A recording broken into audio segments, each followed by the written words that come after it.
alastrou pelo Brasil como uma peste. Agora, como é que isso aconteceu? E como esse ataque às sombras afeta a minha e a sua vida?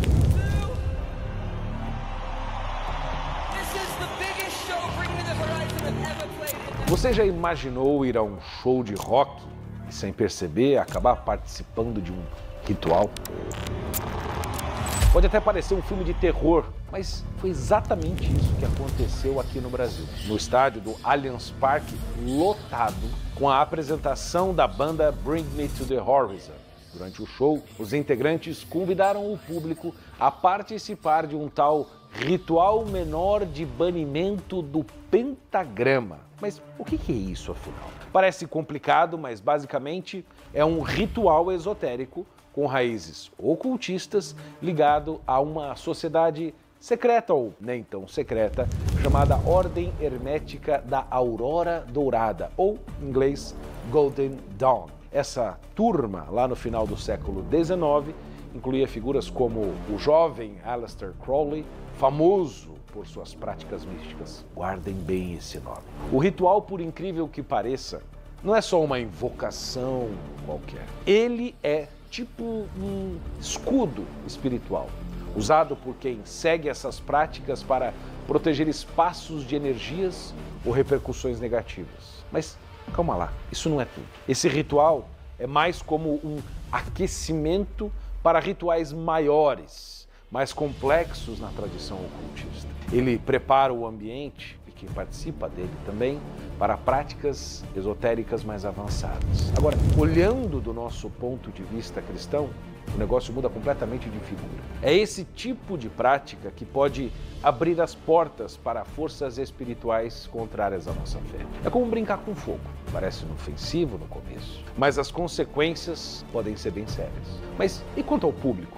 Como é que reagiu? Aplaudindo, fascinado, como se fosse só mais uma performance. Pois é, não dá para ser ingênuo. Encenar um ritual já é realizado. Guarde bem isso. Porque o ritual não depende da sua adesão interior a ele. Basta você participar dele. Quem compactua acaba aceitando fazer um pacto. Eventos cabulosos, sinistros como esse são cada vez mais explícitos. E o neopaganismo tem crescido debaixo do nosso nariz. Isso nos leva a uma pergunta. Quem que é esse inimigo que está infiltrado aí nas músicas, nos filmes, nas redes sociais, na política e até mesmo entre os católicos? De que maneira ele se manifesta aqui no Brasil? Como ele é aceito, divulgado e vendido entre a nossa elite cultural, universitária e o mercado editorial? O que tem impedido a defesa da fé cristã no debate público? Na verdade, essas perguntas não são novas. Desde os primórdios, o cristianismo já enfrentou esse inimigo que ataca as sombras. E nós vamos entender como é que ele se reconfigurou e o que será necessário para que ele seja vencido novamente.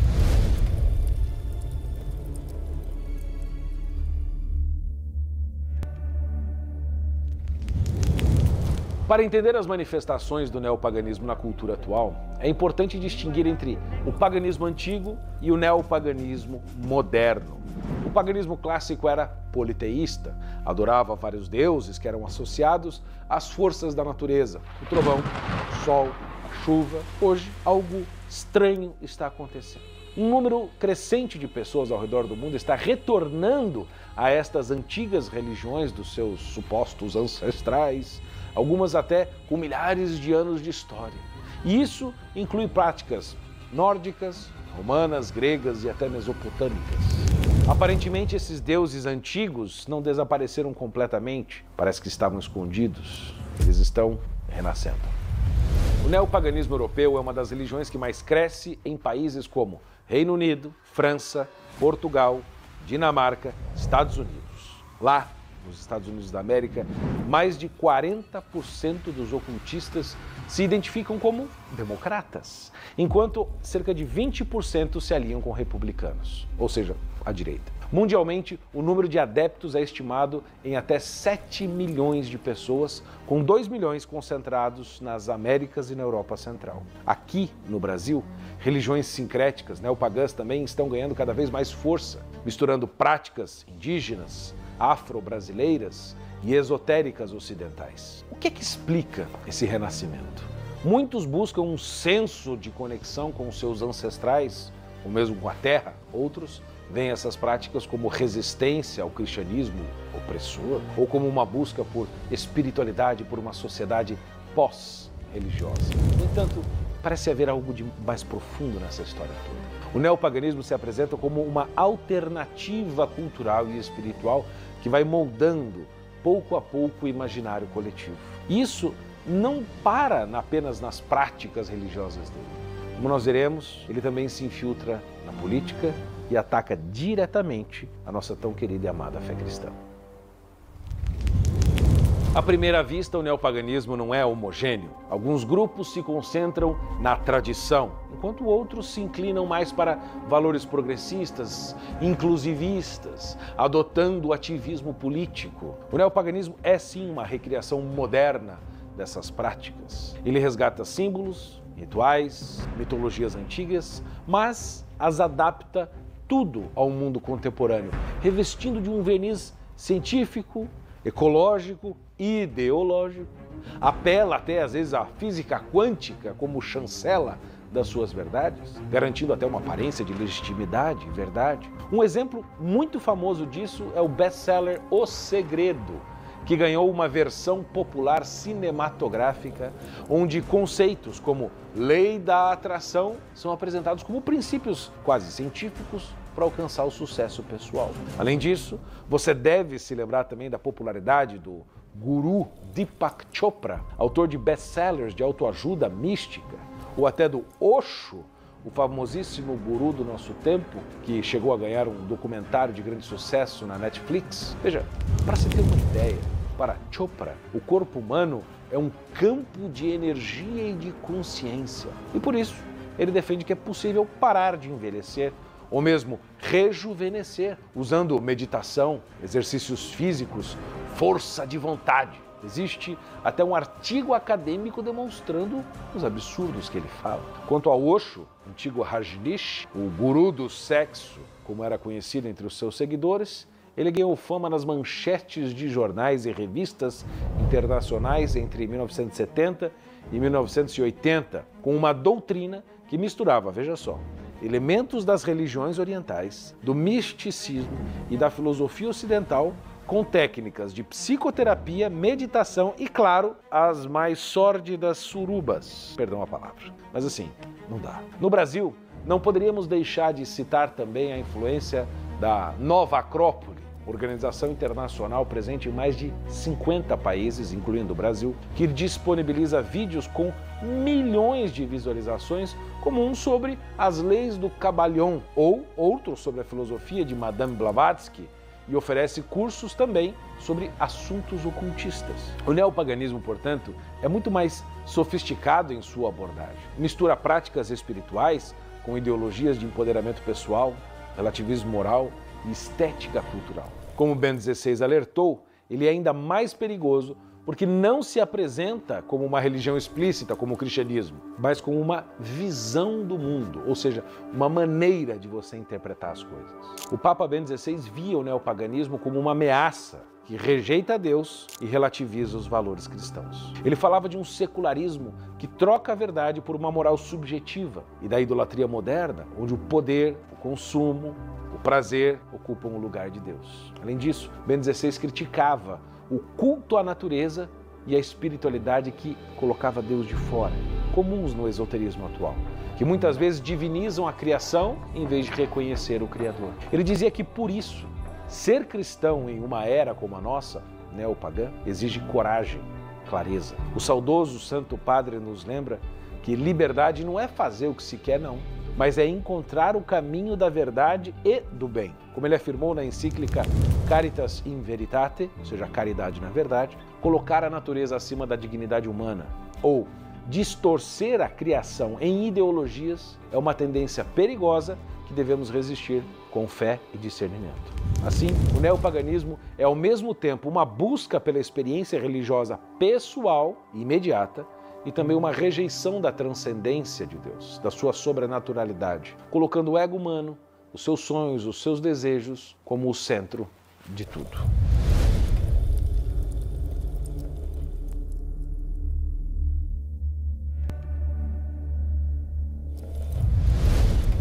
Hoje, a indústria cultural é uma das maiores ferramentas do neopaganismo.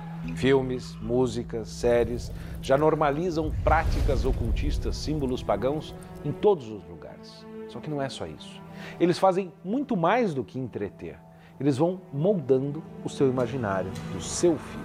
O neopaganismo usa a arte para fazer com que o anticristianismo pareça libertador, até legal. Um dos nomes mais influentes neste processo é Aleister Crowley. Ele foi um ocultista e criador da filosofia telema, cujo símbolo, aliás, é usado pela banda Bring to the Horizon, que, obviamente, rejeita a moral cristã e coloca o ego como princípio absoluto. Ele influenciou músicos famosíssimos, como os Beatles, que incluíram até sua imagem na capa do álbum Sgt. Pepper's Lonely Hearts Club Band, ajudando a popularizar suas ideias na contracultura. Outro foi Ozzy Osbourne, o celebrou na música Mr. Crowley. O famoso guitarrista do Led Zeppelin, Jimmy Page, chegou a ponto de colecionar pertences de Crowley como se fossem relíquias de santo e até comprou a Boleskine House, antiga residência do ocultista na Escócia.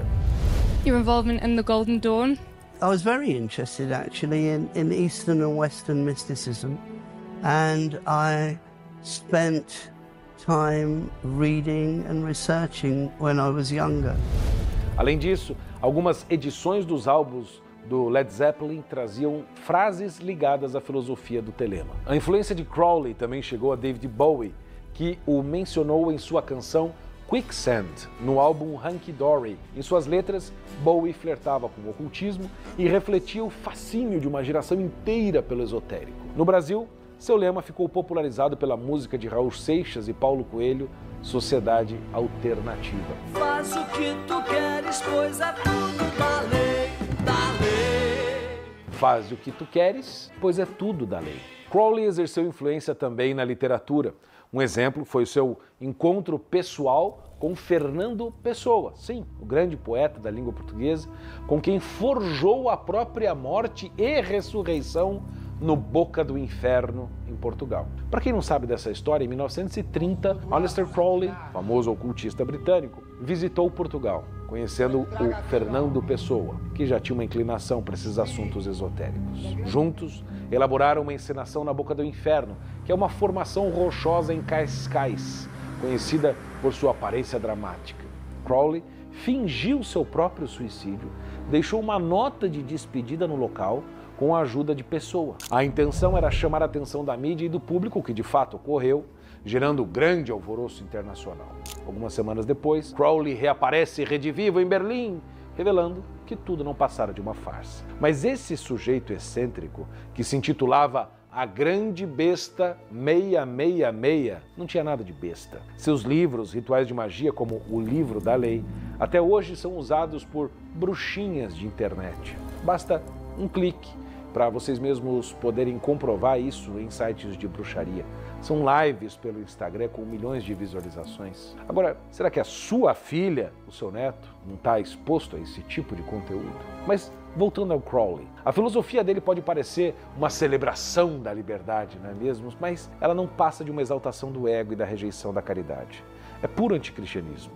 E pior, essa ideia continua viva na música, nos filmes e até nos livros que circulam hoje por aí, modinha entre os jovens. Ou seja, não parece que a indústria do entretenimento acabou descobrindo que o mal é fascinante, que ele vende, e vende muito? Quantos livros, discos, etc. não foram vendidos em todo o mundo?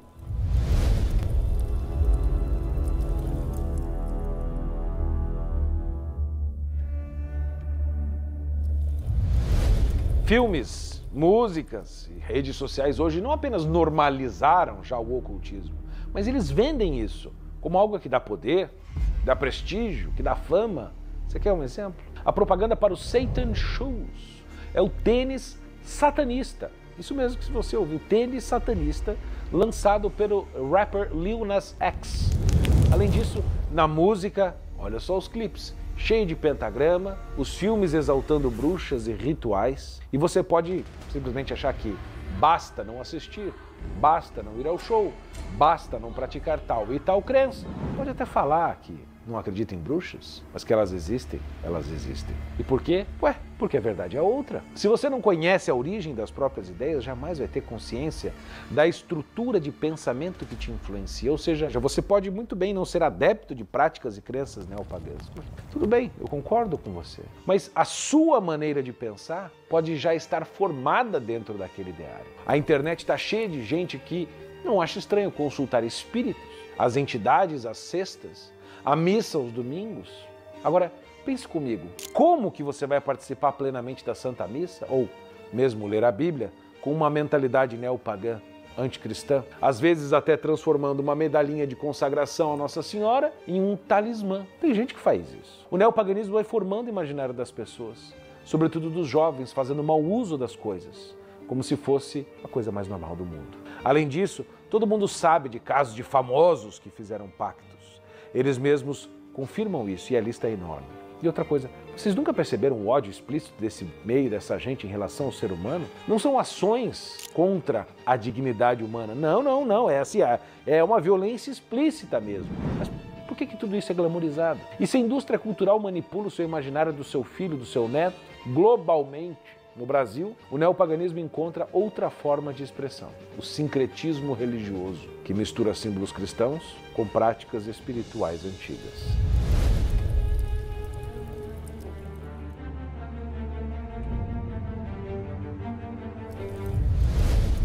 Como nós já dissemos, o neopaganismo não está só nas músicas, nos filmes internacionais.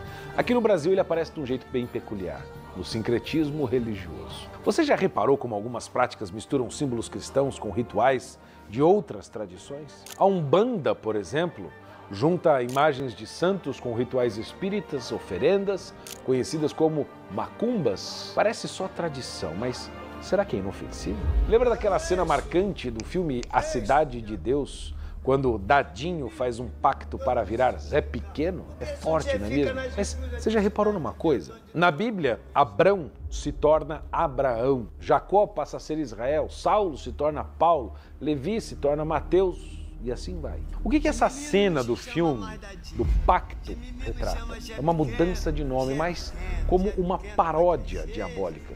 Além disso, ali com sacrifícios e oferendas, o filme mostra algo que vai além do entretenimento. O uso da magia como uma troca. Essas entidades nunca dão nada de graça, elas cobram, e cobram caro. E hoje em dia você nem precisa ir muito longe para ver isso. É só dar uma olhada nas redes sociais, pega o seu celular. Tem gente vendendo fama, sucesso e poder 24 horas por dia. Parece cena de filme, coisa de filme, mas é muito real. Agora pensa comigo, práticas como essas são vendidas como parte da cultura, do folclore, ou até mesmo como algo espiritualizado, mas será que não tem algo demais no meio de tudo isso aí? Exorcistas, ex-bruxos, nos dizem que isto nos abre portas para influências espirituais negativas, afastando pessoas da verdade de Deus. E a igreja, é claro, condena tudo isso e não é sem razão. E sabe o que é pior? Essas práticas muitas vezes se infiltram na própria igreja, disfarçadas de espiritualidade. É aquele tipo de gente que, apesar de ir à missa aos domingos, energiza o ambiente com incenso, cristais, monta plantação de gnomo no jardim, coloca moedas no colo de um Buda gordo na sala, faz yoga para alinhar os chakras, tantra para dar sorte no amor. Tudo isso é vendido como um estilo de vida, uma busca espiritual, mas no fundo mesmo é um hinduísmo de boutique que confunde os fiéis, desvirtua a doutrina e enfraquece a missão da igreja. É por isso que o sincretismo não é algo neutro, ele mina a fé de dentro para fora, fazendo os católicos questionarem sua própria identidade religiosa. No final das contas, ele age como um parasita, sugando a essência da fé e deixando só uma casca de confusão. E aí você pode pensar que tudo isso não passa de um preconceito, às vezes meu, uma intolerância, que isso acontece nas regiões mais afastadas da cidade, no interior do país, quem sabe, ou só com pessoas ingênuas, sugestionáveis, não tão brilhantes quanto você, mas que no fim talvez basta apenas estudar. Mas adivinha só o que você encontra nas universidades brasileiras?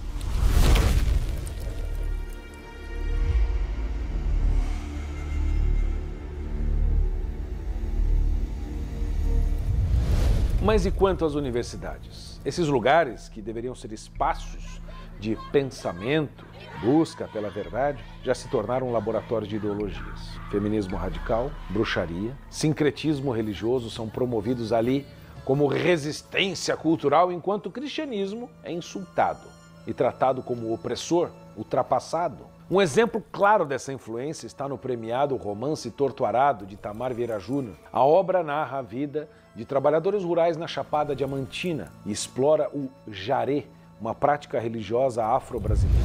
Porque é uma religião que é voltada para a cura do corpo e do espírito das pessoas, né? Então, o jaré vem com todos os seus saberes ancestrais, o conhecimento de ervas, o conhecimento de rezas, para tentar mitigar os problemas de saúde, os problemas mentais que as pessoas tinham. O livro, aclamado por críticos, premiado em várias ocasiões, apresenta as religiões de matriz africana como vítimas históricas e culturais, enquanto o cristianismo é sutilmente retratado como colonialista e opressor. Não é apenas uma questão de literatura. Torto Arado virou um símbolo acadêmico, modinha lida em cursos de letras e debates de filosofia para reforçar a narrativa de que práticas sincréticas são expressões de resistência, de inclusão, enquanto o cristianismo carrega o velho peso de uma história colonial, de repressão. Mas será que esse tipo de narrativa não é também uma forma de manipular o imaginário do seu filho, do seu sobrinho, do seu neto, ou do seu próprio imaginário? E não parece que o neopaganismo vai se consolidando então como uma religião oficial da pretensa intelectualidade? O que começa como literatura ou seminário acadêmico rapidamente se transforma em discurso cultural. Essa estratégia molda o imaginário de uma geração inteira, afastando os jovens da verdade cristã e os aproximando de uma espiritualidade, se é que a gente pode chamar assim, perigosa e relativista.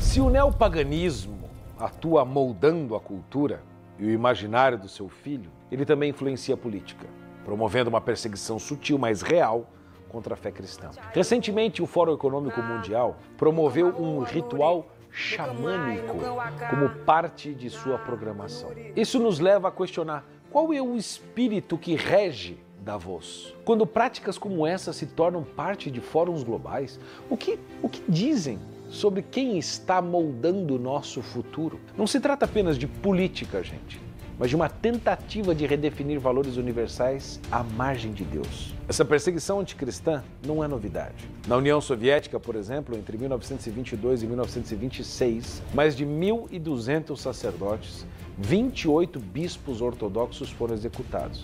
Igrejas foram destruídas, bíblias proibidas e mosteiros fechados. Na Nicarágua, desde 2018, a Igreja Católica sofreu mais de 275 ataques documentados, incluindo prisões arbitrárias de padres e bispos, profanações de templos e proibição de eventos religiosos. No Brasil, a perseguição é mais velada, mas ela existe. Durante a pandemia, missas foram proibidas ou severamente restringidas, enquanto eventos comerciais e culturais tinham muito mais liberdade. O laicismo do Estado tem sido usado como uma justificativa para limitar a presença pública da fé. Houve tentativas de excluir o ensino católico das escolas, houve fechamento de revistas e órgãos católicos e até mesmo censura de discursos religiosos em plataformas digitais. O cristianismo é tolerado, desde que confinado ao templo, enquanto valores cristãos são tratados como retrógrados e incompatíveis com a maravilhosa modernidade. Se o neopaganismo molda a cultura, o sincretismo e o relativismo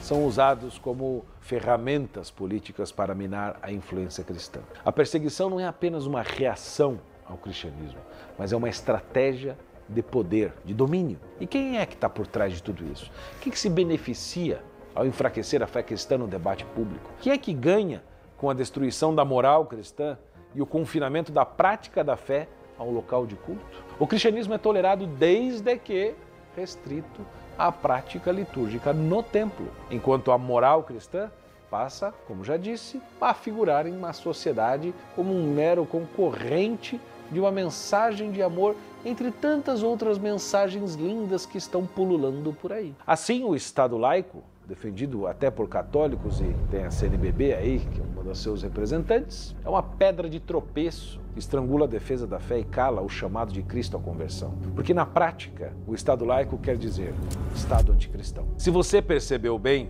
o que parece desconexo, política, cultura, mídia, na verdade está tudo profundamente interligado. A mesma intenção, uma única cabeça de um monstro hediondo.